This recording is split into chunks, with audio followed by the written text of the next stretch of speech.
Matthew chapter 16. Book of Matthew chapter 16. I think you all memorized now, right? Simon Peter replied, "You are the Christ, Son of the living God." This is the word of God for the people of God. Thanks be to God. You know, last Sunday there was a baptism at our church, so I shared this passage, right? And then many times I shared it, and I believe now you memorized it. You are the Christ, Son of the living God. Peter's confession, who Jesus was, and on this confession, Jesus said he will build on his church, right? I mean, when I went to the seminary first time, there was the course called the systematic theology, and one of the main topic was Christology.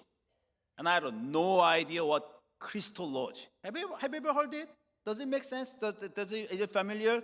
Christology, simply study about Christ. So Christology. But as you know, the name of our religion, Christianity, come from the word Jesus Christ. So last Sunday I shared it again, and there was essential of baptism education, and that is something we need to study again and again. As you know, we'll have a Lenten Bible study. This is actually first time we do Bible college during the week. I know everybody busy during the week. People want to do Bible study or fellowship, everything on Sunday when they are in church. But this is something we really want to do it for a long time, Bible college during the week. I know you are all busy, so we offer the twice a day, 1 p.m. for those who do not work, and 7:30 p.m. those who work. I know still weekday is a lot of things going on, but 6 weeks, just during the Lent, 6 weeks Bible college, and during this Bible college, we'll study with PJ's book. Okay, I don't know if you know that I published 2 books, and one book was about especially Christology, and then this is a book that we'll study together. So the study with the author and professor is a rare chance. Okay, so 6 weeks, Tuesday. Actually, thank you to Tom and Eddie. They contact me and they want to study this book with me. And I said, I can go your home and then we can do one-on-one Bible study. We can do at church with the other people. All right. You know, whenever I plan something for church, I think like this. How about we have a 40 days morning prayer at the church? And I think, nobody gonna make it. Okay, that plan pass. And like, 7 days fasting?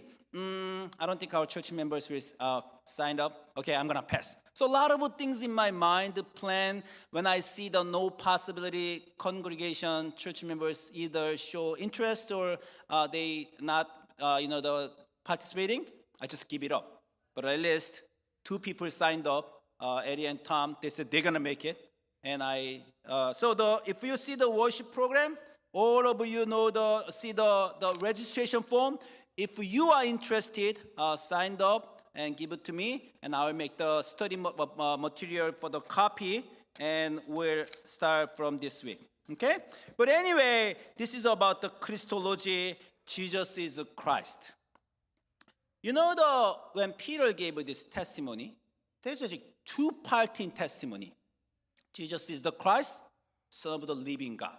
And again, this first part, Jesus is Christ, for your baptism education, confirmation education, and Bible college, and many times that we repeat it again and again study. Actually, today, I want to talk about the later part, the second part, the Peter's confession.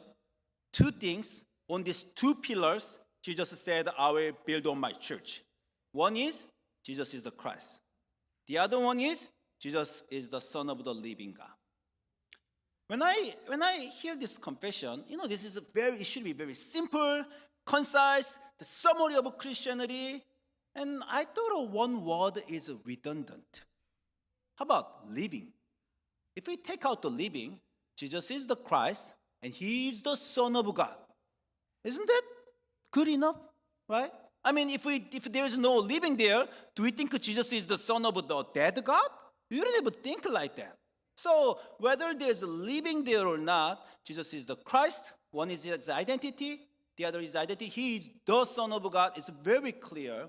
But in this, the most important confession of Christianity, there's one word, which might not be there, might not necessarily be there, living. So let's focus on that. Maybe today and next Sunday we'll study about the second part of the Peter's confession, Son of the living God. But why they have a living? If there is no living there, I mean, it's just Son of God, what make the big difference? Or if there, because of their Peter confessed and Jesus confirmed, Jesus is the Son of the living God.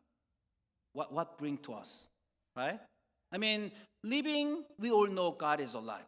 But if we really know God is alive, how our life will become different.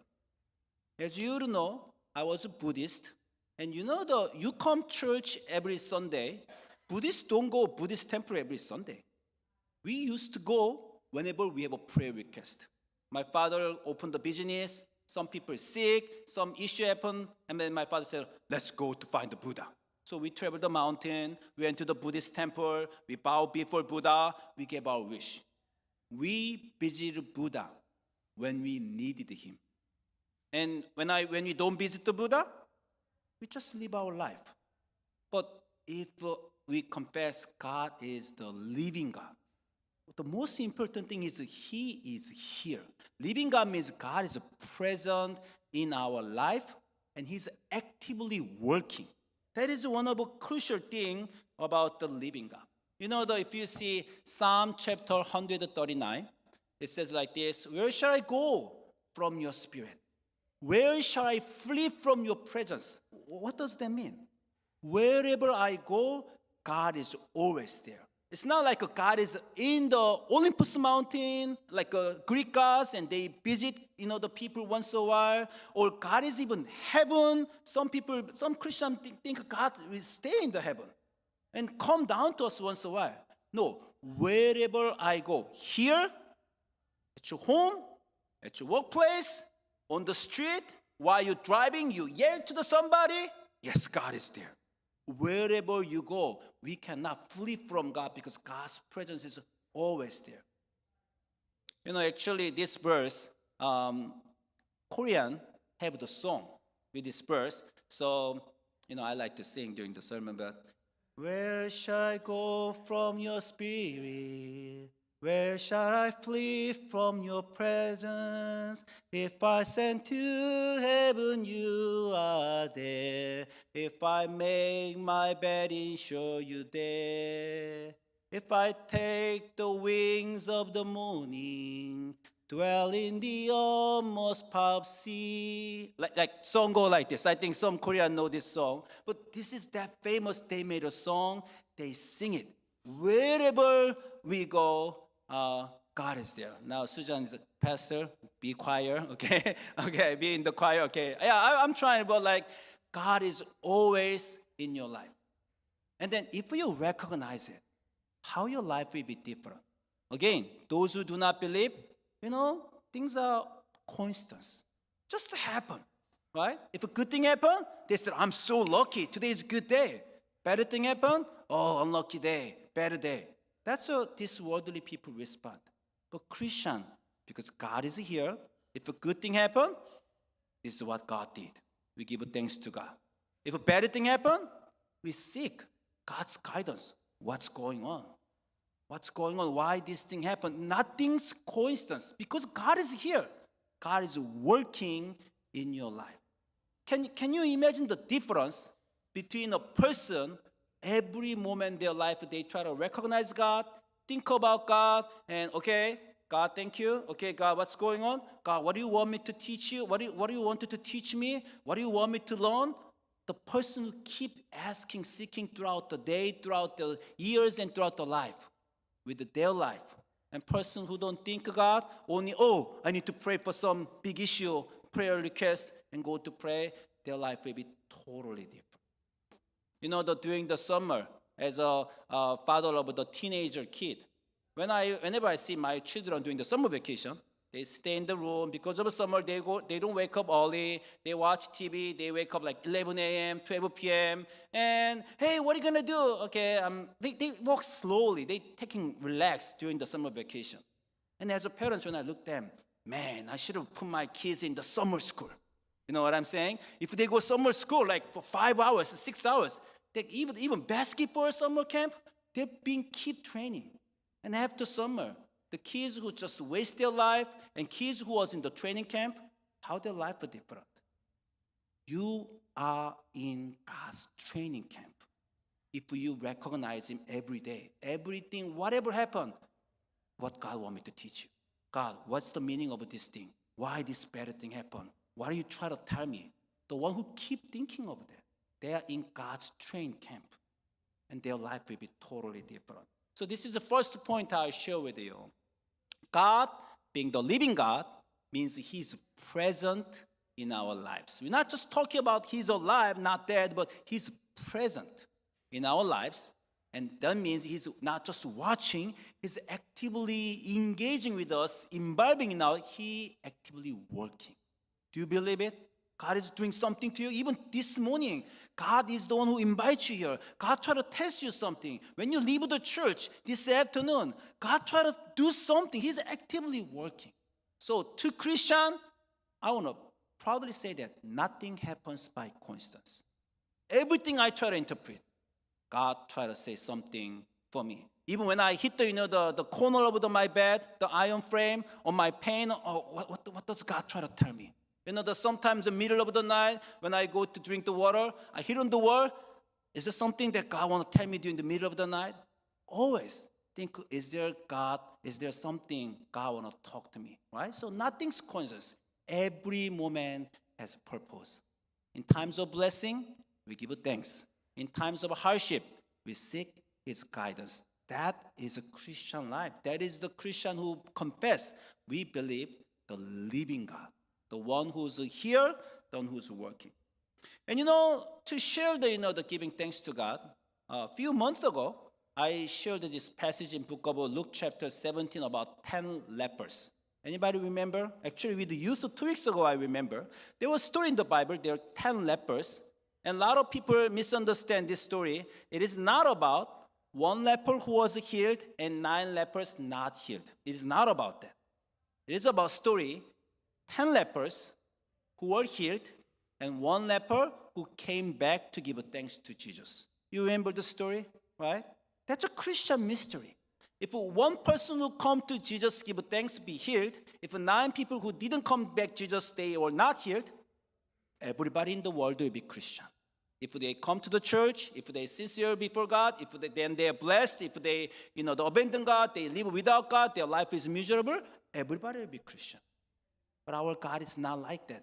Those who come to give thanks to Jesus, those who don't come to give thanks to Jesus, still they are healed. Because our God is a Father who's gracious. Then what is the difference? There's a distinction Jesus made. Among the 10 people healed, the one person who come back to give thanks to Him, Jesus told him, your faith has saved you. So being healed different from being saved. We are all healed. That means we are all in God's love. Your life is great, whether you are great or not, because God loves you. But only those who give thanks to God for all that God has done for them, Jesus said, your faith has saved you. So salvation is very different, right? So I shared this point before. Christians are not simply those who are healed, but those who give thanks to God, trusting that He has healed them. That's the difference. And you remember this story, my life story? After I finishing my Navy boot camp, when my parents visited me, I didn't spend time with them because I really wanted to go back to the Seoul to my friends. And right after 3 months boot camp, I had a party with the friends. Right? When I went back to home, I found the one thing very important that I missed. I should have given thanks to my parents who have raised me all the way in my life up to that age, especially like going through the military boot camp. My parents were praying for me day and night for the safety of our son, but I did not give thanks to them. I just had a party, and later I realized I missed very important portion in my life. If you miss giving thanks to one who deserves your thanks, your life will be full of regret and shame. Because giving thanks properly, it is honor. It is a quality of life. The one who come to Jesus, after 10 lepers being healed, one leper came back. And that leper came back, it was like this. The one of them among the 10, when he saw that he was healed, among the whole world, they all be ready to be saved by Jesus Christ because Jesus died for everybody. But only those who give thanks to him come back. And how they come back? They turn back, praising God with a loud voice, and fell on his face at Jesus' feet and giving him thanks. What does this behavior is? We talk about that is worship. Coming back to God. You, from your life, you all come back to God this morning. You kneel down before God with your heart. Then you praise God. You give thanks. So that's the reason we keep saying worship is giving thanks. During the week, God loved us, protected us, healed us, blessed us. We come here, give proper thanks because we recognize God has been in our life during the week. Without God's presence, our life wouldn't have been like that. But now here we give thanks, giving proper thanks to the one who deserves our gratitude. I said that is worship. That is how we recognize the living God who's in our life. In the time of blessing, we give thanks to God. In time of trouble, we think, seek his guidance. What do you want to teach me? Where you want to guide me? And how he comforts us. That's how we live with God. Second thing, when we talk about God is living, the living God means the one who have a relationship with us. Some people like collection or display. Anybody in your home, like you have a Lego, or you have a plastic model, or even China that display, and then you feel whenever you see your living room, that corner it looks good, right? Anybody like having this thing in your home, some in your collection, and that make you feel good, right? Personally, I don't have interest for any of those who dead. You know what I mean? There is no life. My interest, all for living. My house, if you come full of plant, every plant I replanted and then raised them. So the more and more, I think some moment my family will complain, Daddy, it's too much. Stop it. But I'm keeping reproducing the plant and cat, chicken, pig, and plant. That's my life because I love relationship. And when you have a relationship with the living one, the most important thing? Communication. I need to communicate with the plant. If I fail to communicate with the plant, they are dead. When they say, I have too much water, if I'm keep pouring water, abusing, right? When they said, I need water, if I don't listen to them, if I fail to give them water, they die. Did you recognize the new cat palm tree here, the big two one? What happened that I gave a sermon like a year ago about the palm tree here, and proudly that I have them. What happened to them? This is not the same one. They're dead. I keep failing communicating with this cat palm tree. The more I water, they die. The less I water, they die. As I'm having the new plant, my theory is maybe it's not about water, it's about sunshine. So do you know that during the week I move the plant to where the more sunshine is? I'm trying to communicate with them. Tell me what you want. And see the right side? It's a green. The other side actually brown. It's not communicating with me. It's dead. If you fail to communicate with your God, you are dead. You cannot live. Cat, the most difficult part, they're not trained. I'm keep trying to giving the pattern. If you come on the table, I'm angry, I'm gonna shoot your water. Remember that. I'm keep trying to communicate them. If you put in the outside, I'm angry. I'm trying to show them. Georgia is very good. She's very good. That she gather the cat, and she giving the lecture for the cat, and then they kind of listen when she give them food. But I really have a hard time communicating with this living creature. But we're supposed to communicate if they're alive. If they have children, if they have friends, if you fail to communicate with them. If you fail to communicate them, you cannot care them. You cannot give them, care them, you cannot satisfy them, and you cannot make them happy. God says like this in Jeremiah chapter 33, he said like this, call to me, I will be answering you. Call to me is simply prayer. Pray to me. What's the purpose of prayer? We always pray, God, listen to my prayer, give me, grant my wish. That's the purpose of prayer. But Jeremiah says, God says, pray so I can answer. Let's communicate. If you pray, I want answer. It is not you who want to God, to tell you, but it is God who wanted to tell you. So God is inviting you, call to me, pray me, so I can answer you. Not just answer to your prayer request. God has a purpose. What's God's purpose here? I will tell you great and hidden things that you have not known. Come to me, communicate with me. There's a purpose of prayer. I want to tell you something you don't know. You don't know the world, right? You don't know the mystery of creation. You don't know the mystery of the suffering. You don't know why the world is like this. Come to me. Talk to me. I wanted to answer you. I want you to share what's going on. What am I planning? What's the mystery of your life? Your hurt, wound. What's the problem? I want to share with you. That's the prayer. That's living God want to have a relationship, want to communicate with you, want to talk with you. So he wants you to talk to him so he can respond. And not just respond again your prayer request, but something much bigger than more than that. If you keep praying, we're not believing that, even a pastor that, I don't believe every prayer request God will listen to. Honestly, especially if it's a matter of life and death, I have zero confidence God will listen to me. Because it's something beyond my request. If God planned for somebody's continue to live or stop to live or come back to God, it's a too big decision. I cannot change it. So for the matter of life and death, I just very humble, seeking, it's up to you, God. I pray for healing, I pray for life, but I know it's all your will. My opinion, my decision, actually, it is not really important for this important matter. I actually pray that way. But some small minor matter, I kind of have a sense, this prayer request, I think God will listen to me and answer to me. Do you have that? Sometimes when you pray, not like always throwing the dot or like a luck or coincidence, but this prayer request, I'm sure that God will listen to me. Have you ever felt that way? A few months ago, the Jungmin, my niece, lived with me, and she lost her wallet. And in her wallet, there's a lot of money, but more important thing is she's an international student. Her legal paper was in her wallet.